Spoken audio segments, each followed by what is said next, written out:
آج کے ویڈیو میں ہم یزید کی بدترین اور عبرتناک موت کا ذکر کریں گے۔ انتہائی مخالفت کے باوجود بھی یزید 60 ہجری کو تخت نشین ہو گیا۔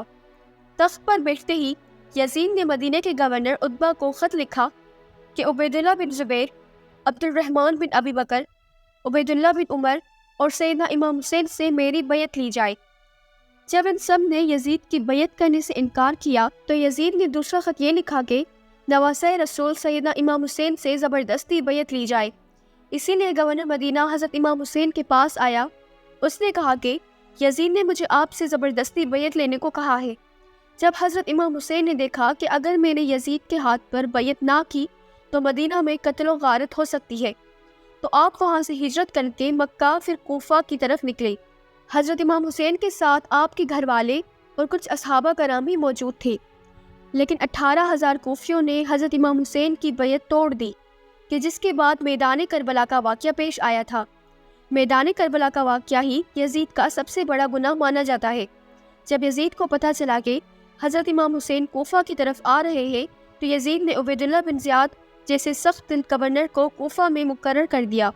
ان کو یزید نے کہا کہ حضرت امام حسین سے بیعت لو، اگر وہ میرے ہاتھ پر بیعت نہیں کرتا تو اس سے جنگ کرو۔ عبداللہ بن زیاد کے حکم کو مانتے ہوئے شمر اور عمر بن سعد نے کربلا کے میدان میں سیدنا حسین اور ان کے ساتھیوں کو 3 دن تک کچھ کھانے پینے کو نہ دیا۔ ان کو شدید پیاس کا احساس دلا کر ان کو شہید کر دیا۔ میدان کربلا میں شمر جیسے بدبختوں نے ایسا ظلم کیا کہ جس کی مثال تاریخ میں مفسرین لکھتے آنسو بہاتے ہیں۔ میدان کربلا میں سیدنا حسین کو شہید کرنے کے بعد ان کی عورتوں کو بھی قید کر لیا گیا، بچوں کو بھی قید کر کے طرح طرح کے ظلم و ستم ڈھائے گئے۔ جب سیدنا کا سر مبارک یزید بدبخت کے سامنے لایا گیا تو اس نے آپ کے سر مبارک کی بہت ہی توہین کی۔ یزید نے سیدنا حسین کے سر مبارک کو دیکھ کر ایسے اشعار پڑھے کہ جس کو بیان کرتے ہوئے بعض تاریخ دان یزید کو کافر بھی کہتے ہیں۔ آخر کیا وجہ تھی کہ یزید نے عبیداللہ بن زیاد، شمر اور عمر بن سعد کو اہل بیت کو شہید کرنے کی سزا کیوں نہ دی؟ کیوں واقعہ کربلا کے بعد بھی یزید کی موت تک عبیداللہ بن زیاد کوفہ اور بصرہ پر یزید کی طرف سے حکمران رہا؟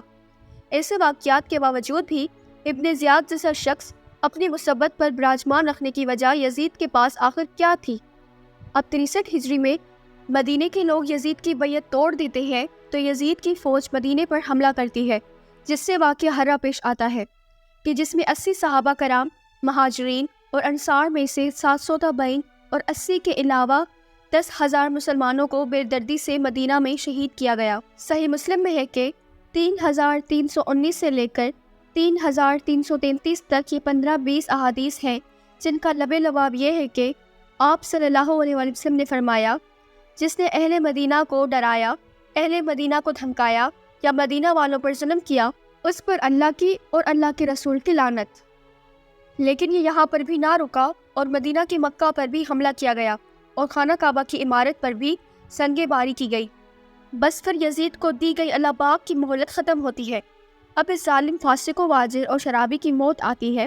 اس کی موت کے متعلق 3 طرح کی روایات ہیں۔ اس کی موت کے بارے میں پہلی روایت یہ ہے کہ یزید ایک رومی نسل کی لڑکی پر فدا ہو گیا تھا۔ یزید نے اس لڑکی کے سارے خاندان کو قتل کروا دیا تھا، لیکن اس کے باوجود بھی یزید اس لڑکی کو حاصل نہ کر سکا۔ ایک دن وہ لڑکی یزید کے محل میں آتی ہے۔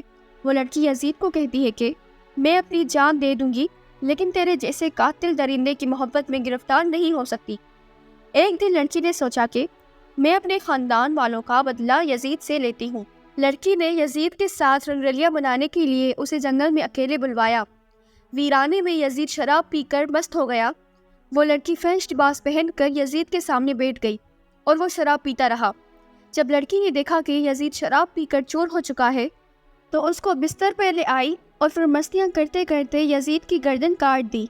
پھر وہ لڑکی وہاں سے غائب ہو گئی۔ کئی دنوں تک یزید کی لاش جنگل میں پڑی رہی۔